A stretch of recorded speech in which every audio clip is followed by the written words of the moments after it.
got a different setup here to try and do this quick live unboxing. There's a couple of things different about it. I've got a new audio system that I hope works for you. And secondly, I've got it hooked up to a little tripod that it's not really perfect, but it will do for the moment. Now, this is a package that was delivered back in December of 2025, and I only got it yesterday because a friend had picked it up for me while we were away.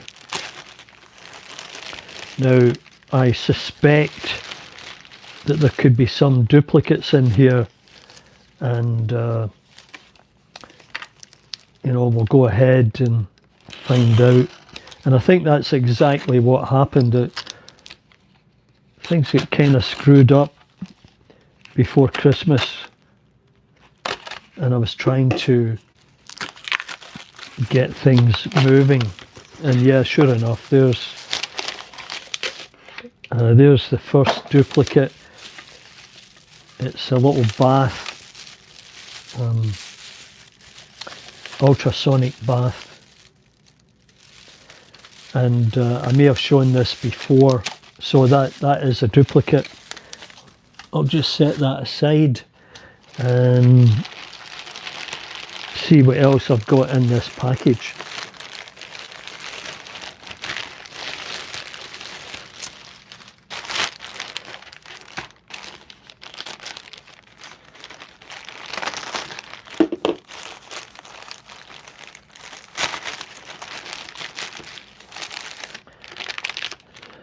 Well, the next thing is this wire or thread. That is another duplicate. It's a waxed beading cord, 0.5 millimeters diameter, and as I said, I had shown this before. Hi, I don't know who's in there. Looks as if there's 4 guests. Hello, whoever you are, and welcome to this quick live unboxing from Temu. As I said, it was something that I received. I had ordered back in late November, early December, and some kind of screw up, and it became a duplicate order. Now, this waxed 0.5 millimeter beading cord, it'll come in handy for a number of things, for tying stuff off, and you know, for loads and such like, and maybe even suggestions that it's cabling from somewhere. Okay, so that's that. Okay, the next thing, yeah, see what this one is.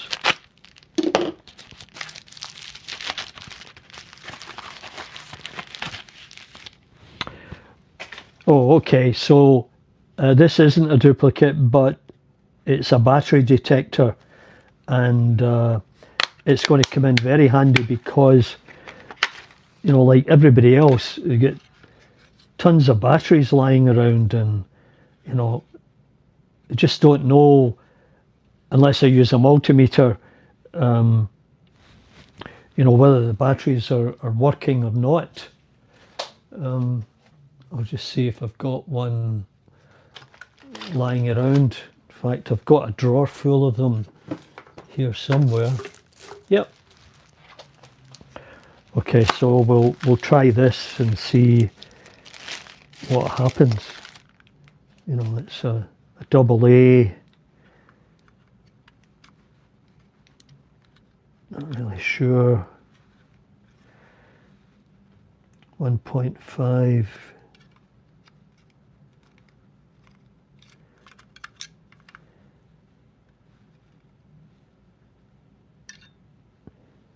Yeah, I'll need to play around with it, but in essence, you know, it's something like that, and it'll tell you on the register there whether it's good or not good.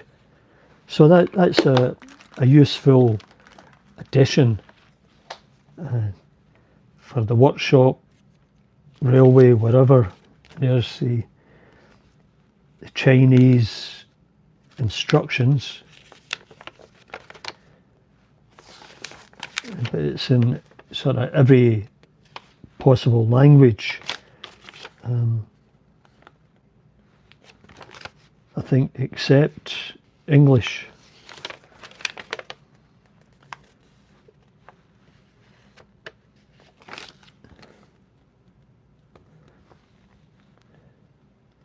Well, I guess it should be simple enough to follow if you can figure out the graphics.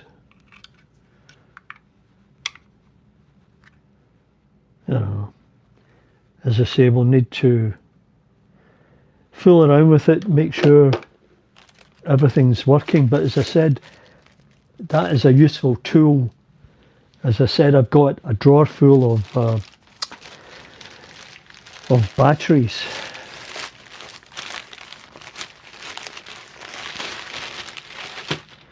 A couple other things here. We'll start with these. Oh yeah, this here is it's a nice little tool.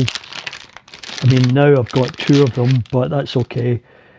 If you want to get a parallel line on something, it's got a little scriber point there, and you just set it up, run it along a flat table, and you'll get a perfect line. Let me just see if I can see who's here. Digger, hey Digger, how are you? Good of you to drop by. And Kelly, of course. Yeah, Kelly, I'll get something running for you soon. This is just a little makeup video for no particular reason.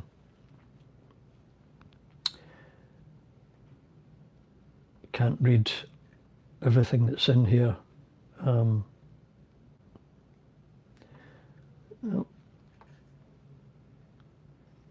Yeah, Digger's got a few comments there. And James, down in Dundas, Ontario. Yeah, just, as I say, I've got a new setup here, and yeah. So you must be happy, James, now that winter is just about over, especially down your neck of the woods. And you'll be able to get around easier, and hope you're keeping well. Anyway, as I said, this is a great little scriber, and the reason I got this was my Clyde puffer that I'd been struggling with. I put the shell plate on at the side and made a bit of a balls up of it, which I regret, and this is going to help me repair it. So yeah, that is a good little addition. And then these are for applying glue. Very handy. You know, I'm sure you've seen them. I can't remember what they're called, pipet or something like that. But you get a whole pack of them for peanuts, and that enables you to apply the crazy glue or whatever it is you're using into a small area without making a mess. So that's another welcome addition. And these are two different sizes, I think, but these are acrylic boxes.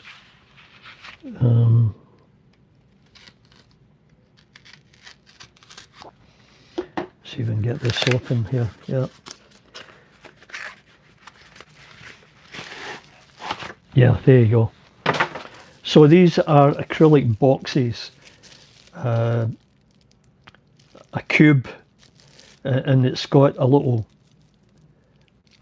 slot on the base into which you put this appurtenance, let's call it, and fit it all in place. And then they include these tiny little rubber bands, clear rubber bands, so that you hold the cube together. But in my case, what I've done up to now is I put in crazy glue at all these joints, and I think that worked out just fine. And you know, I made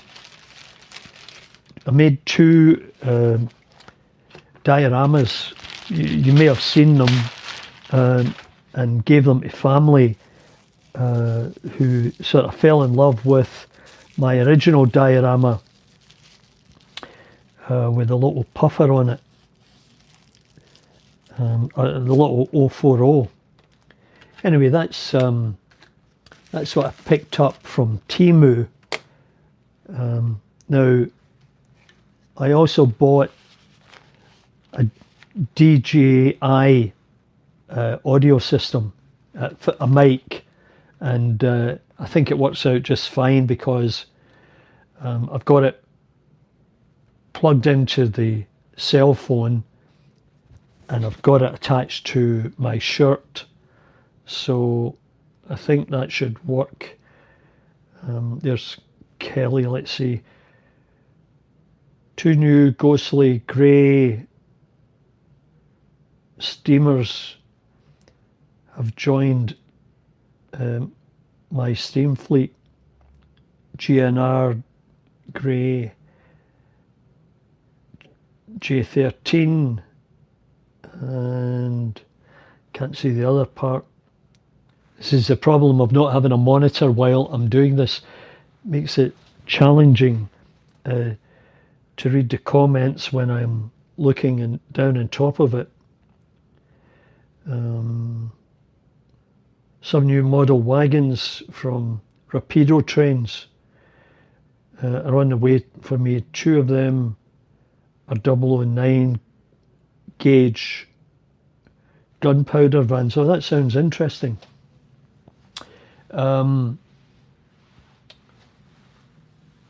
Rapido must be pretty expensive. I haven't looked at their prices recently, but if it's the same as everything else, it's a lot of money for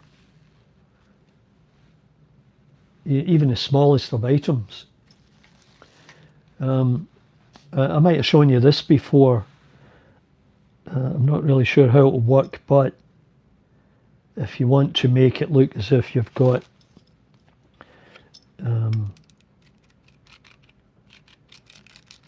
if you've got rivets, you know, if you do it properly, it might work out. I'm not really sure. I'm going to give that a try at some point. That was an interesting little item.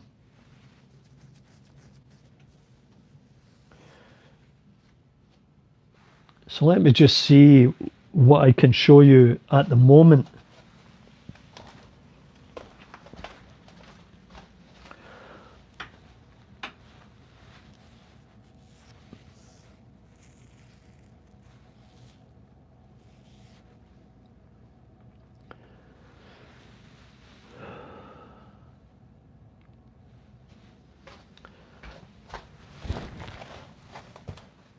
Yeah, sorry, but I can't get my hands on anything. But look, there's a couple of things that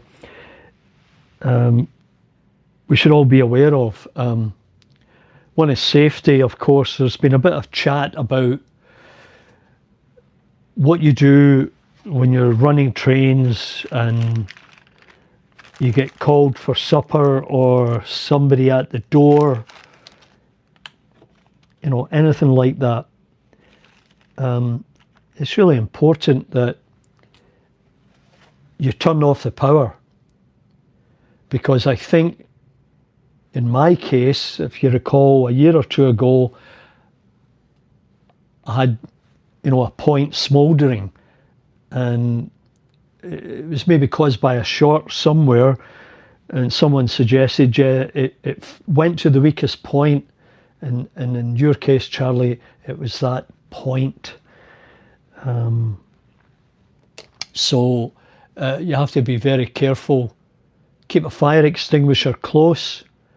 Shut the power off immediately if you smell anything or see anything, and always be aware. There's a little figure I've been working on.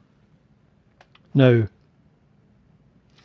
this guy is one of those Chinese manufactured figures.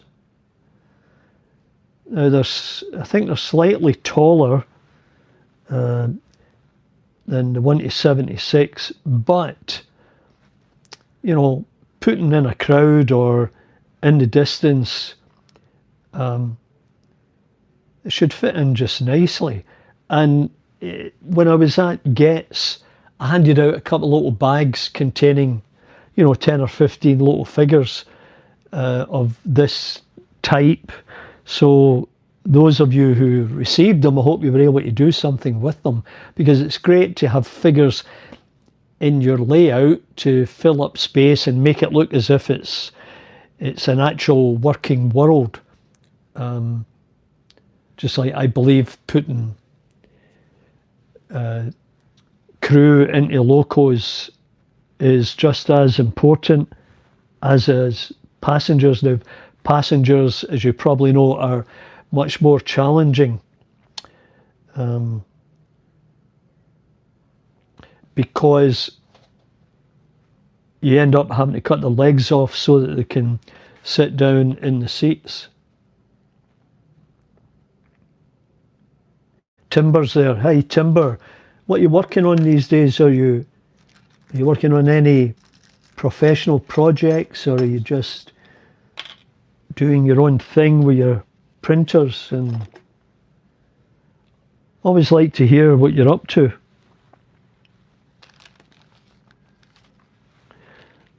Oh, there's something else I got in the last batch.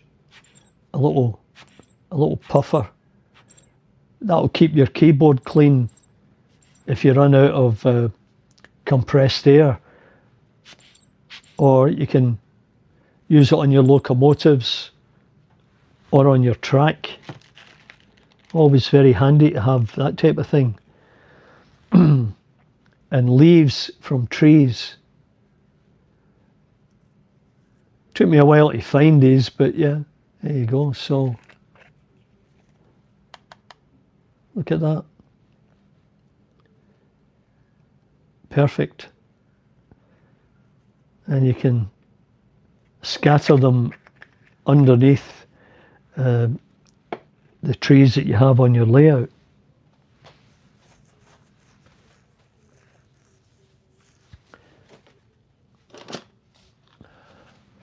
You know, I'm trying to get the perfect overhead setup, and I've got all these different components that I bought at different times, and of course they don't fit the stands that I've got. The one that I'm using right now is a little tripod, and I've got the camera attached to it. Let's see if I can.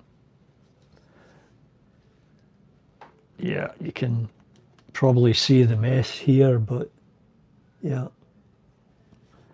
Just put this back down.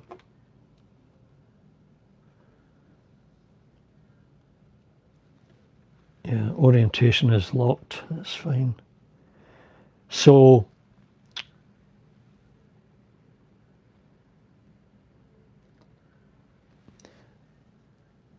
yeah, I'm not going to change or screw around with the orientation.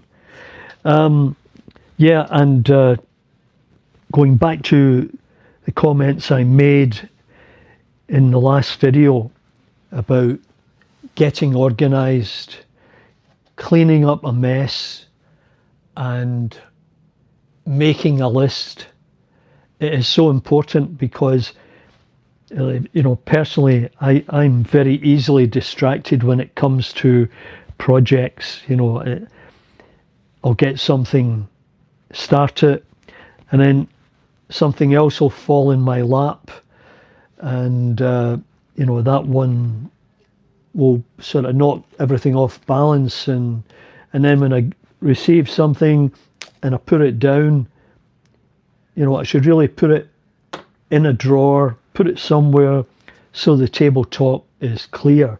And also after running some trains, it's important to put those trains away in order that you can clean up the layout and then put out the next series of locos and wagons, coaches that you're going to be running for your next session. Otherwise, you know, if you take them off and just put them at the ends of the layout, stuff just piles up, and once again, it's difficult to get organized. Now, I do have those GWR Railway Modeler magazines that I'd picked up when I was down in Florida, and I've put word out locally to the BRMNA and the Plate Layer Society, because I know that some of them have an interest in GWR, and I'd like to be able to pass these magazines on because they're really very, very high quality, and I don't want to put them in the dustbin, if you know what I mean. So I'm just going to see if I can see what others are saying. It's a bit difficult.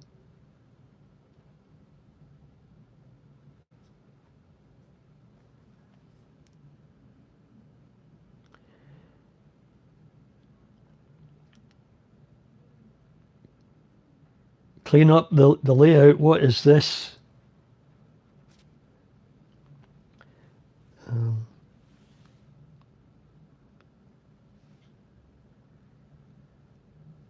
Everything neat and tidy. Yeah, absolutely. As I said, I'm guilty as charged. And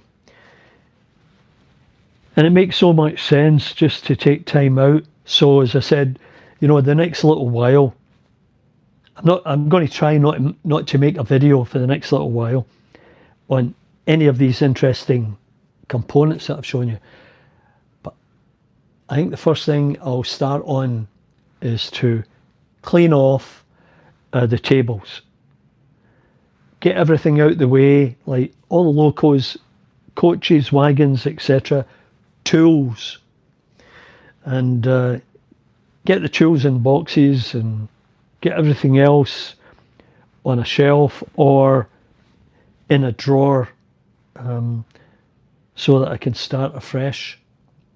And once I do that, and maybe in between, I'll start making a list of projects that I have to finish. You know, I've got so many of them that, you know, I've started but got distracted.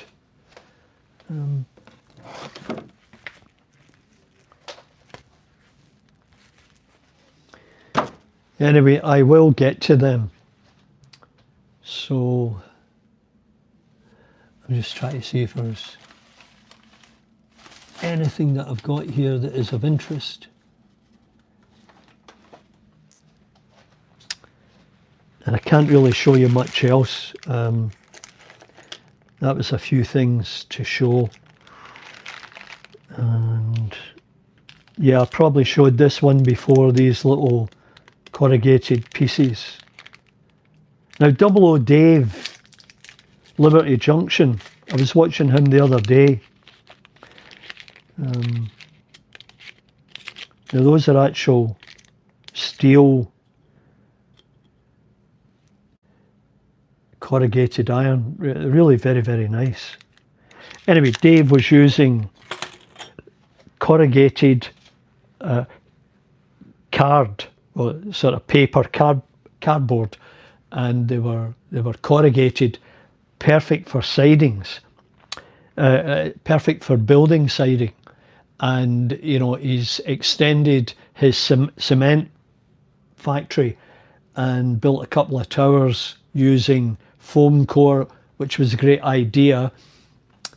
And then he used the corrugations, but Richard showed us how easily things can go wrong. He's got this building that he had cut out on his laser cutter, and then he was using the paper corrugations for the final covering. But as he found out, you know, you have to paint both sides of that paper, otherwise it'll warp like crazy.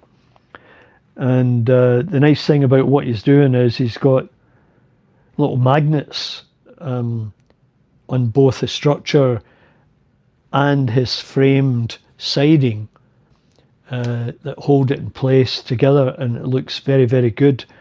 Yeah, that's a serious problem with paper cardboard. You got to paint both sides and, you know, load it up so that it doesn't warp, and leave it for some time to dry. But in the end, Richard got the building looking great, and his next video, I think, will include the finalised building. So listen, I'm beginning to ramble on a bit. I just thought I'd jump in and try the new audio system, and you know, see how things went with it. So I'm just going to unplug this and see if I can look around a bit. And of course, case in point, what a mess. I won't be able to do anything on here until I start getting rid of stuff, or at least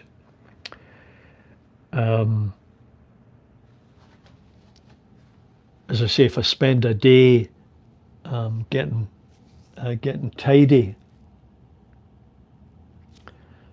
Storage, yeah, you're dead right. You know, I've got storage underneath, and they're full, and that one's kind of full, and I've got that shelf there, a couple of shelves, but yeah, easier said than done. Just see if I can see who's on here.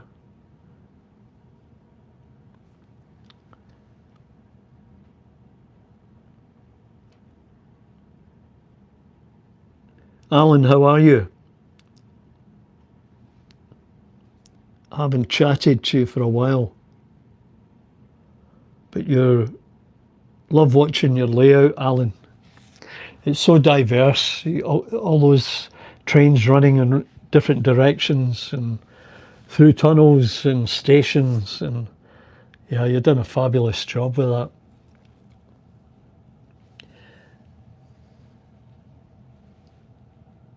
And you can see in the corner there my attempt at doing a cement plant, or part of one. Made it out of grey card and then covered it with papers. It turned out quite well, actually. So I think I'll be doing something over in this area here. Don't know whether I'll remove that, replace it with something else.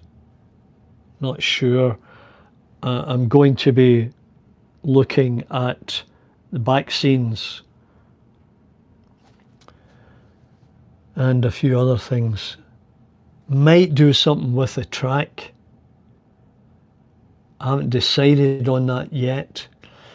And Tom Houston, I'm going to get back to finishing off that shuttle.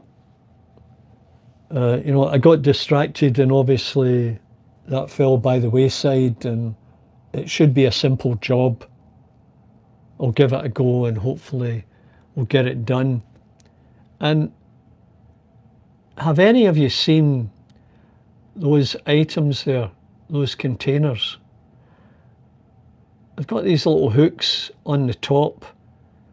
I don't know if that was originally to lift them with a crane or to hang them on a Christmas tree. I've got no idea. I haven't been able to find anything on them. Anyway, guys and ladies, if there are others in there, I'm going to switch off now because I don't want to interfere with anybody else's presentation. And I really appreciate you stopping by. And I have to show you this again from Craig. I hope you can see this. Upside down, Charlie, it helps. Yeah, Craig gave me this at Getz.